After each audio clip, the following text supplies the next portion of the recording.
प्यारे विद्यार्थियों, नमस्कार। हिंदी की कक्षा में आपका स्वागत है। आज हम पाठ 8 मर गए सारे बर्तन इस कहानी को पढ़ने और इससे जो शिक्षा प्राप्त हो रही है उसे सीखने जा रहे हैं। आपको ये शीर्षक थोड़ा अजीब लग रहा होगा, है ना? मर गए सारे बर्तन। लेकिन ये कहानियाँ इसी तरह बनाई जाती हैं ताकि आप उनकी तरफ आकर्षित हो सकें और उनसे जो शिक्षा मिल रही है उसे अच्छी तरह से अपने जीवन में धारण कर सकें। तो इस कहानी से भी हम ईमानदार रहने की और चालाक लोगों की बातों में आकर लालच ना करने की प्रेरणा प्राप्त कर रहे हैं। तो चलिए अब हम इस पाठ को पढ़ना और समझना शुरू करें। बहुत पुरानी बात है। किसी गांव में एक कंजूस सेठ रहता था। बेटा, साथ साथ जो कठिन शब्द आते जाएंगे आप उन्हें अपनी पुस्तक में भी अंडरलाइन करते रहना। किसी गांव में एक कंजूस सेठ रहता था। तो कंजूस कौन होता है? जो बहुत कम पैसे खर्च करता है, बहुत सोच सोच कर जहाँ पर बिल्कुल ज़रूरत ही पड़ जाए पैसे खर्चने की तब जाकर पैसे खर्च करता है, वरना पैसों को संभाल कर रखता है। उसे कंजूस बोलते हैं। तो इसे आप रेखांकित कर लीजिए, कंजूस। तो किसी गांव में एक कंजूस सेठ रहता था। उसकी बर्तनों की एक छोटी सी दुकान थी। कौन सी दुकान थी? बर्तनों की। तो इस बर्तनों शब्द को भी बेटा रेखांकित कर लीजिए। लेकिन किसी कारणवश उसे अपनी दुकान बंद करनी पड़ी। कारणवश शब्द को अंडरलाइन कर लीजिए कि दुकान बंद क्यों करनी पड़ी होगी उसे। देखो, जैसे अभी लॉकडाउन लग गया था तो ज़्यादातर दुकानें बंद थी, है ना? तो कोई और भी कारण हो सकता है। किसी कारणवश उसे अपनी दुकान बंद करनी पड़ी। अब उसने सारे बर्तन अपने घर पर रख लिए। जब उस कंजूस सेठ की बर्तनों की दुकान बंद हो गई तो सारे बर्तन उसे कहाँ रखने पड़े? अपने घर पर। आगे पढ़ेंगे।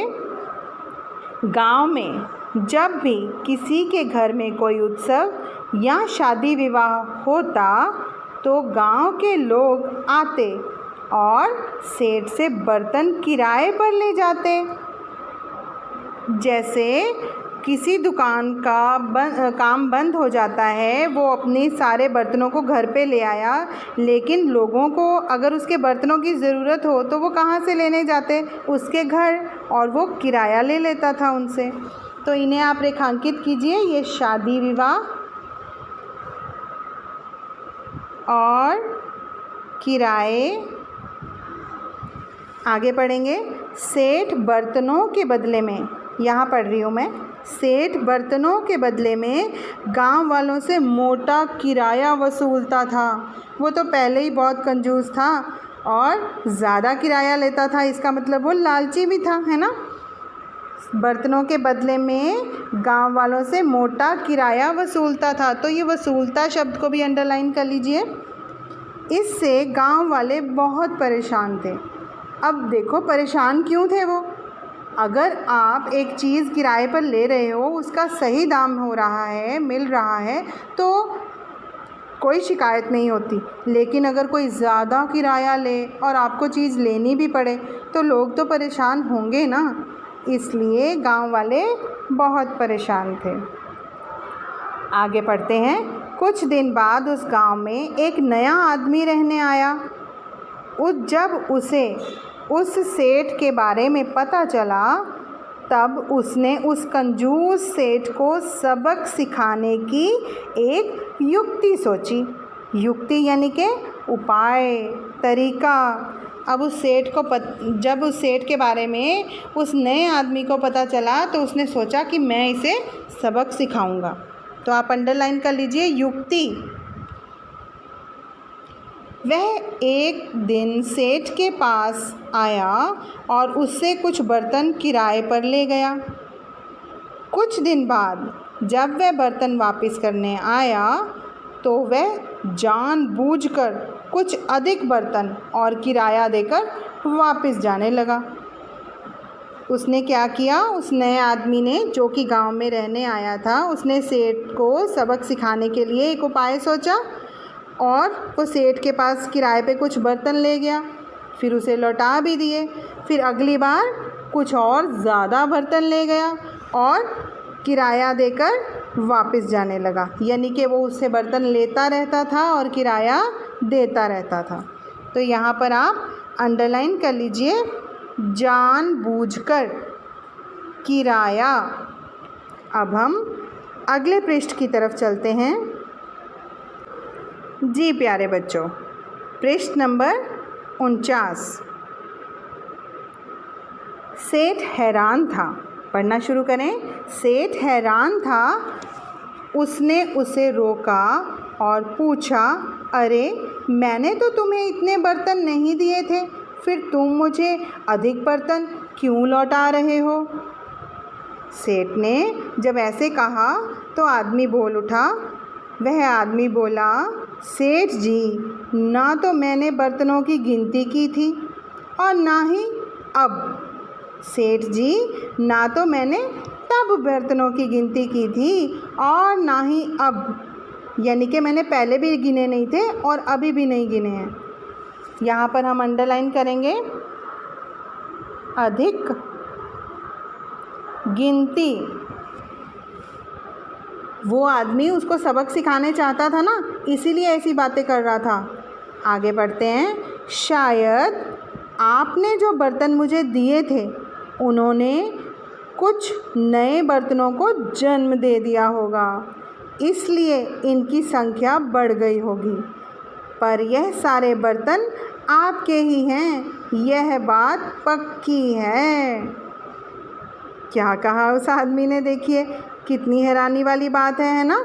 उसने बोला कि जो बर्तन आपने मुझे दिए थे उसमें उन बर्तनों ने कुछ नए बर्तनों को जन्म दे दिया होगा, इसलिए वो बढ़ गए हैं, लेकिन तो ये आपके ही हैं। तो यहाँ पर हम अंडरलाइन करेंगे, शायद संख्या पक्की। आगे पढ़ते हैं। देखो कितनी मज़ेदार कहानी है ना। आपको मज़ा आ रहा है ना। चलिए आगे पढ़ते हैं। सेठ को यह बात कुछ अजीब लगी, जैसे हमें भी अजीब लग रही है। अंडरलाइन कर लीजिए, अजीब। हमें भी अजीब लग रही है ना, तो सेठ को भी ये बात थोड़ी अजीब लगी। उसे इस बात पर विश्वास नहीं हो रहा था कि बर्तन भी नए बर्तनों को जन्म दे सकते हैं, लेकिन उसके मन में लालच पैदा हो गया था। उसने सोचा, मुझे इससे क्या कि बर्तन ने नए बर्तनों को जन्म दे सकते हैं या नहीं। उसने क्या सोचा कि मुझे इससे क्या कि बर्तन नए बर्तनों को जन्म दे सकते हैं या नहीं, मुझे तो अधिक बर्तन वापस मिल रहे हैं। लालच के कारण वह चुप रहा और उसने चुपचाप सारे बर्तन रख लिए। यहाँ पे आप अंडरलाइन कीजिए, विश्वास, लालच, जन्म, चुपचाप। तो यहाँ साइड में लिखा है, देखो। अब बताओ सेठ ने क्या किया। क्या किया उसने? लालच किया, है ना। लालच करते करते उसने क्या किया कि मैं ये सारे के सारे बर्तन रख लेता हूँ, कोई बात नहीं, मुझे क्या जन्म दिया है बर्तनों ने नए बर्तनों को या नहीं। आगे पढ़ते हैं। कुछ दिन बाद वह आदमी फिर सेठ के पास आया और उसने कहा, सेठ जी, परसों मेरी लड़की का विवाह है, इसलिए इस बार मुझे कुछ अधिक और बढ़िया बर्तन चाहिए। अब उस आदमी ने तो प्लान बनाया हुआ था ना, तो फिर अब इस बार फिर से वो बर्तन लेने आया। अंडरलाइन कर लीजिए, बढ़िया। उसे देखते ही सेठ की खुशी का ठिकाना ना रहा। क्यों नहीं रहा उसकी खुशी का ठिकाना? उसे लगा कि ये आदमी तो थोड़े बर्तन ले जाता है और ज़्यादा बर्तन वापस करके जाता है, तो वो खुश हो गया।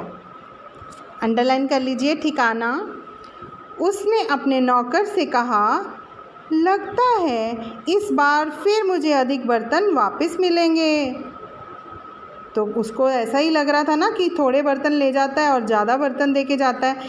ऐसा कहते हुए सेठ ने अपने साधारण बर्तनों के साथ पीतल और चांदी के बर्तन भी खुशी खुशी उसे दे दिए। यहाँ पर अंडरलाइन कीजिए, साधारण, पीतल, चांदी, खुशी खुशी।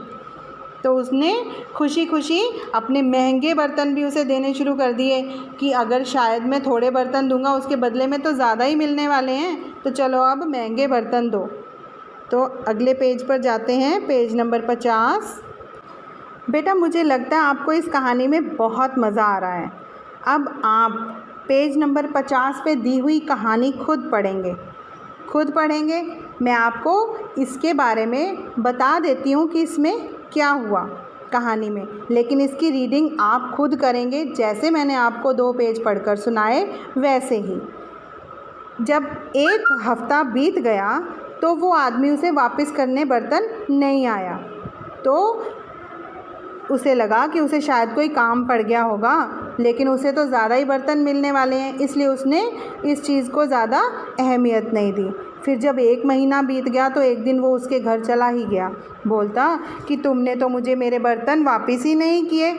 तो वो आदमी बोला कि मैं क्या करता, जब मैं बर्तन लेने गया आपके घर उसके अगले ही दिन सारे बर्तन मर गए। तो उसने बोला, सेठ ने, ये कैसे हो सकता है कि बर्तन मर गए?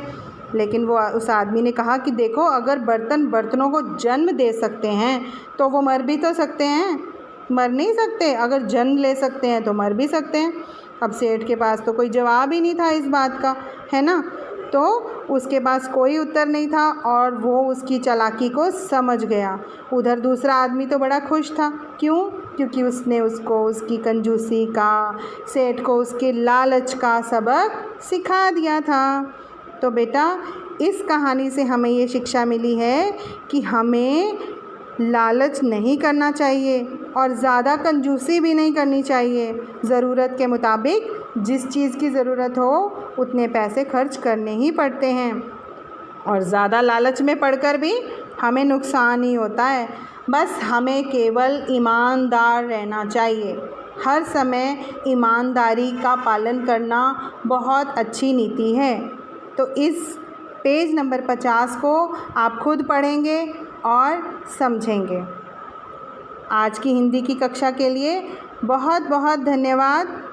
अब आप पाठ को अपनी पाठ्य पुस्तक में से भी पढ़ लीजिए। धन्यवाद।